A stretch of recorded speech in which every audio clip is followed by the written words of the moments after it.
పోవయ్యా మహారాజా పొలిమేరు దాటి మా అన్నలు వచ్చారంటే మంచోరు కాదు, బెల్లాలు నాటేస్తారు, నిష్కరంగా నీ పేనం తీసేస్తారు. అలాగనగాని ఎప్పుడైతే స్వాములు వారు అన్నాడు, చిన్నదానా నువ్వు రమ్మంటే వచ్చేవని కాదు, పోయేవాడిని కాదు, రా నా 7 కొండలకు తీసుకెళ్తానన్నాడు. అమ్మాయి అల్లో అన్నది. అల్లో అన్న మాట అన్నద్దరు కూడా ఆలోచించాడు. చెల్లికి ఏదో అపాయం కలిగింది, అన్నలిద్దరు కూడా వస్తున్నారు. వచ్చే అన్నలిద్దరిని కూడానమ్మా 7 కొండలు సమ చూశాడు. జాతిలో పుట్టాడేమో, అమ్మాయి కూర్చున్న తరిమి చెట్టు కొమ్మలో కూర్చుని చూస్తున్నాడు. అమ్మాయి అల్లో వెళ్ళగానే మాయమైపోగానే అన్నలిద్దరు వచ్చి అంటున్నారట, అమ్మా చెల్లాయి అల్లో అన్నావు, ఆపదన్నావు, నీకు వచ్చిన ఆపద ఏంటమ్మా, నీకు వచ్చిన కష్టం ఏంటమ్మా? అన్నలారా మీరెళ్ళి ననగాల మాయన్నాలారా, అతడవడో ఒక రాజు నా వద్ద వచ్చి,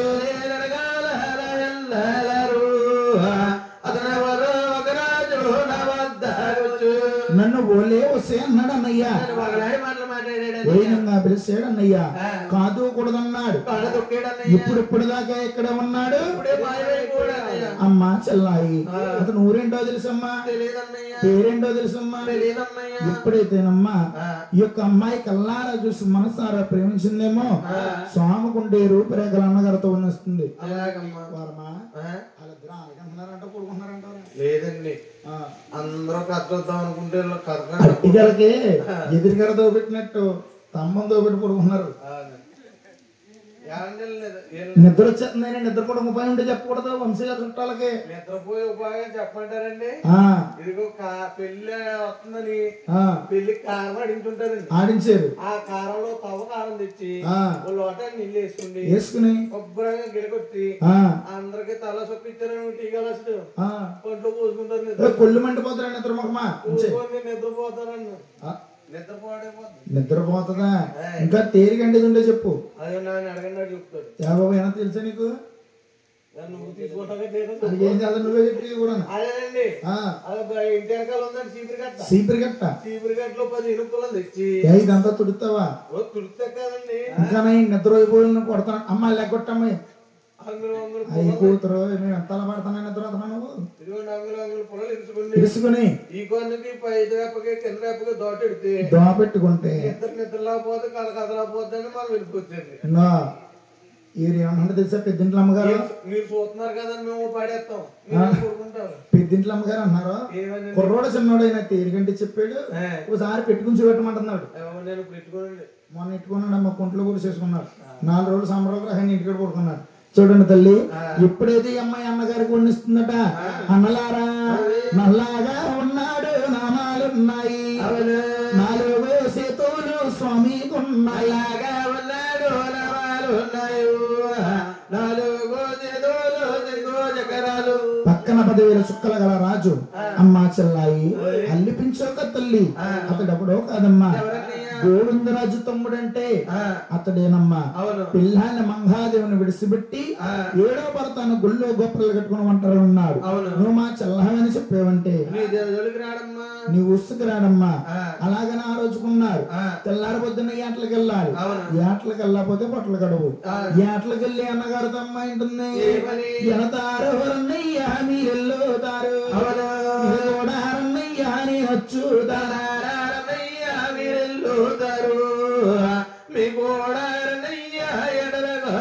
అమ్మాయి ఏట్లకు వస్తానంటే అన్నగారు ఇద్దరు కూడా వద్దంటున్నారు. ఈ అమ్మాయి అంటుంది, దక్కనురా అన్నయ్యా మీకు దక్కనురా, నిన్న వచ్చిన రాజు మళ్ళా వస్తాడు, మీకు దక్కనరు, నిన్న వచ్చిన రాజు మళ్ళా వస్తాడు. గద్దొచ్చు కోడి పిల్లలు ఎట్టుకుపోయినట్టు ఆ రాజు తీసుకుపోతాడంటుంది. ఎప్పుడైతే అన్నగారు అంటున్నారట, అమ్మా చెల్లాయి మేము ఈ కొండ కాదని ఆ కొండ ఎక్కుతాం, ఆ పర్వతం కాదు నీ పర్వతం దూకుతాం, నీ సీర కుచ్చిల్లెడ్డడి పోయేలో లేనా పడిపోతాయి, నాకు గంజి కాసే దిక్కుండదమ్మా. అలాగనగానే అన్నగారికి ఉపాయం చెప్తున్నట, అన్నలారా ఈ చుట్టూ గడంగా డోలి తీయండి, డోలీలో రన్నయ్య దాసి వెళ్ళండి,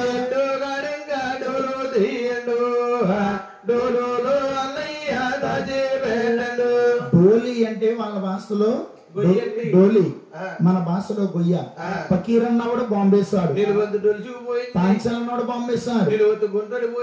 కిందనమ్మ తామరాకులు తాపడం వేసి ఎప్పుడైతే అమ్మాయిని కూర్చోబెట్టి పైన నందనా దీపం ఆనవలో పెట్టుకున్నారు. అంటే అర్ధరైతే వస్తారు కదా వంశీ గారు, చల్లాయి ఎక్కడ ఉంది ఆనవాళ్ళు దొరకదు. ఆ దీపం వెలుగుతున్నదంటే నేరుకుంటా నడుచుకుంటూ వెళ్ళిపోవచ్చు. ఎప్పుడైతే నాయన అన్నలిద్దరు కూడా ఈ ఆటలకు వెళ్ళిపోతున్నారు. ఎప్పుడైతే ఇదంతా కూడా వేడుకొండల స్వామి జాతిలో పుట్టేడేమో. ఎప్పుడైతే నాయన అన్నలిద్దరు కూడా అంత దూరం నుంచి కొమ్మ మీద కన్నా గోతులు ముందుకి ఎడమా కలుదా వేడి ఎగరా తన్నేడు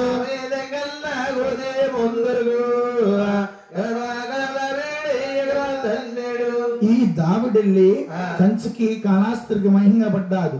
దాన్నే శబర్ముఖి నది అన్నారు. ఈనాటికి సెలయేరులా పారుతుందమ్మా.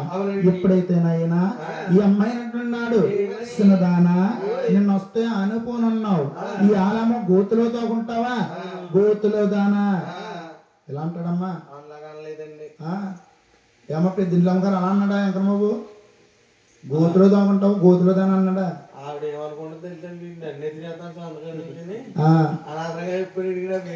ఏమనుకోదు మా పెద్దమ్మ గారు. నాయన ఎప్పుడైతే అలాగనలేదమ్మా, గోతులో దాకుంటావా గోస్వారమ్మాయి. ఎప్పుడైతే నాయన అంటున్నారట, నువ్వు గోతులో కాదు పాతాళలో కన్నా దోకన్నా సరే పట్టుకుని తీసుకెళ్ళిపోతాను. అలాగని వేడుకున్నాడు స్వామి. రెక్కాసల పట్టుకుని పైకి లెగదీసి ఏడు కొండలకి తీసుకుపోయాడు.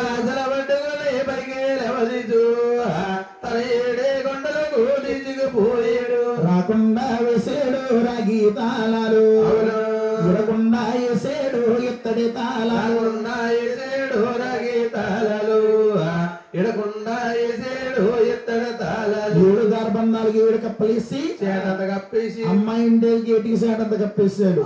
ఎప్పుడైతే నాయన పుట్టగోడకి బాగా చూస్తున్నాడు. ఎందుకని మధ్యలో కానన్నారు మైదారు బొమ్మద్దు. అలాగని చూడగానే ఈ అన్నలిద్దరు కూడా గొయ్యి దగ్గరకు వచ్చారు. ఈ గొయ్యి ఎలా ఉంది, పాత్రలో ఉంది. ఏమిరా చోరీ అంటే మా అను పోను చూసి మా చెల్లని తీసుకుపోతావా, ఇక్కడ నుంచి కొడితే నీ గుళ్ళు పటాపంచలైపోవాలి. ఏడు కొన్న స్వామి యుద్ధానికి వస్తున్నారు. కాయామో రంకన్నా కాయామో అన్నారు. డబ్బాతో నీ గుళ్ళు పైసలన్నారు. దెబ్బతో నీ గుళ్ళు పైసలన్నారు. అయ్యో సుఖమోగా టపాకి జానికి తాడయ్యో నారీ బెంగం పడితే నాగాలోకమదు నారే బెంగం పడితే నాగాలోకం. ఇక్కడ నుంచి కనుక నారి బెంగ పడితే నాగలోకం ఎదురుపోవాలి. ఎప్పుడైతే నైనా ఉగ్రతంబాలు ఊగిపోతున్నాయి, వాయుస్తంభాలు గలగలలాడిపోతున్నాయి. ఎప్పుడైతే వేడుకొండల స్వామి అంటున్నారు, ఏమిరా దుర్మార్గులారా, మీ దగ్గర ముందు మార్పులుంటే ఇష్టాసర మోపులున్నాయి. అలాగని స్వాములు వాడు అవతారమవుతున్నాడు. పొగూరు ద్రాసును పొంగు మెడలేసు వచ్చుతున్నాడు.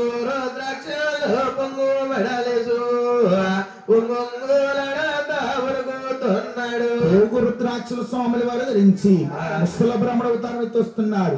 ఎప్పుడైతే నాయన అన్నలతో కూడా అదే ధరం వస్తున్నారు. వస్తూ అనుకుంటున్నారు, ఏమిరా అన్న వచ్చేవారు ఎవరో వేద పండితులు. మన గాలి గనక సోకిందంటే ఆ రాజు చెల్లిపోతారు.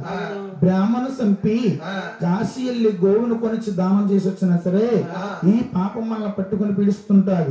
అలాగని ఇప్పుడైతే అన్నగారులు ఇద్దరు కూడా నిజమోగా నిన్నంగా బ్రాహ్మణులను వారు ధనసులో దించారు దారిచ్చి నిన్నంగా బ్రహ్మలను ధనసులో దించారు దారిచ్చినారు. ఇద్దరన్నగారిని వెనక్కల నుంచి ఏడుకొండల స్వామికి గోరులో ఉన్నది గోరు డీబూది. ఇద్దరన్నగారి మీద ఎగజిమ్మేశాడు.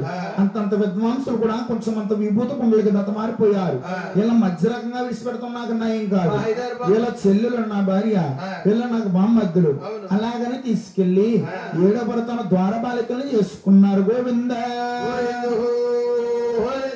తిరుపతిలో అద్దాలు పెట్టుకుని ఉంటారు. తిరుపతిలో వారైతే జయా విజయ అంటారు. వారికి పట్టీనామాలు ఉంటాయి. చేత్తో గదలు పట్టుకుని ఉంటారు. వారే వెంకటేశ్వర స్వామికి బామ్మద్దులు. ఎప్పుడైతే నాయన ఈ అమ్మాయి కట్టినరిప్పాడు. ఈ అమ్మాయి అంటుంది, నా బోడోగుళ్ళన్నయ్యలో ఏమైపోయారు, అన్నయ్యలో ఏమైపోయారు,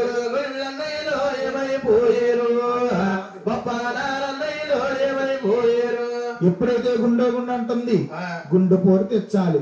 అలాగనగానే ఏమిరా మంగళ వీరేశు